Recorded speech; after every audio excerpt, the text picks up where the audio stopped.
আমি এখন মেয়োনিজটা বানিয়ে নিব। দুটা ডিম পোচ করে রেখেছি, ওগুলো দিব। আর বাকি উপকরণ যেগুলো লাগবে সেগুলো দিব। কিছু ধনিয়া পাতা, 2 টেবিল চামচ গুঁড়া দুধ, 2 টেবিল চামচ চিনি, আর 2টা কাঁচামরিচ, 1 কোয়া রসুন, কয়েকটা বাদাম, স্বাদ মতো লবণ। এখানে বিট লবণ দিয়েছি, আপনারা সাদা লবণও দিতে পারেন দিতে চাইলে। মশলাটা ব্যবহার করছি কারণ হলো আমার কাছে গোলমরিচের গুঁড়াটা নাই, সেজন্য আমি ম্যাগি মশলাটা তৈরি করছি।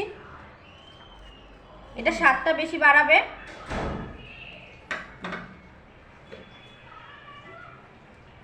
সামান্য কিছু তেল দিয়ে দিব।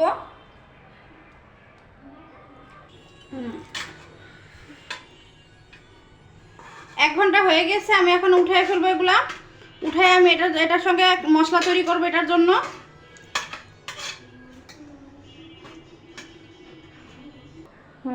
আমি আটা দিয়েছি আমি। এখন একটু হালকা একটু হলুদের গুঁড়া দিব,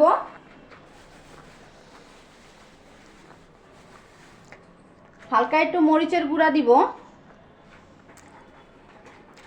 আমার সেই স্পেশালটা মশলাটা দিব আমি, আমার হাতের বানানো। এখন আমি সবগুলো মেখে নিব।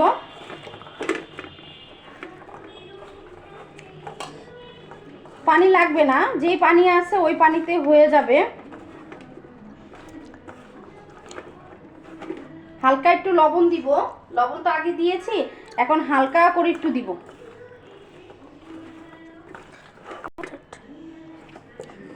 এখন আমার এটা মাখানো হয়ে গেছে, আমি এটা 1 ঘন্টার জন্য রেখে দিব। হালকা করে তেল দিব।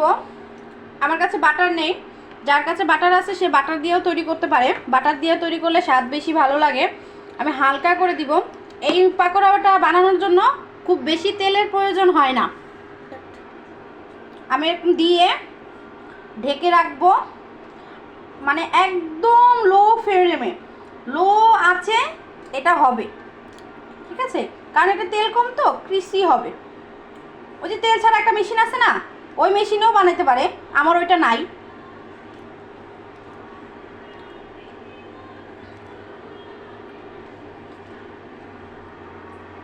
এখন আমি ঢেকে দিব এগুলো সব।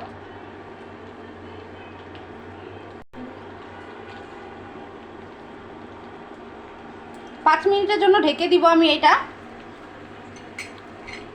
5 মিনিটের জন্য ঢেকে দিব। এটা ঢেকে আস্তে আস্তে হবে। আমি একদম লো করে দিব চুলার।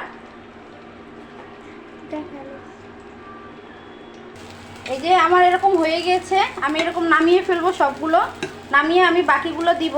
বাকিগুলো সব ভেজে একসঙ্গে আসতেছি। আমার সবগুলো ফুলকপি ভাজা হয়ে গিয়েছে। এখন আমি যে মেয়োনিজটা বানিয়ে রেখেছিলাম এই মেয়োনিজটা উপর দিয়ে দিব।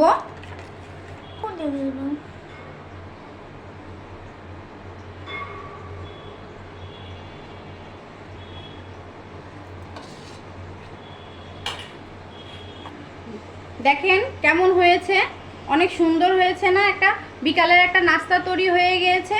হঠাৎ মেহমান চলে আসলে এই নাস্তাটা তৈরি করে দিতে পারবেন তাড়াতাড়ি, ঝটপট, কোনো ঝামেলা নাই। ঘরের উপকরণ দিয়েই সবগুলো বানানো যাবে। আমার এই রেসিপিটা যদি ভালো লাগে অবশ্যই লাইক করবেন, কমেন্ট করবেন, শেয়ার করবেন, আর আমার পাশে থাকবেন।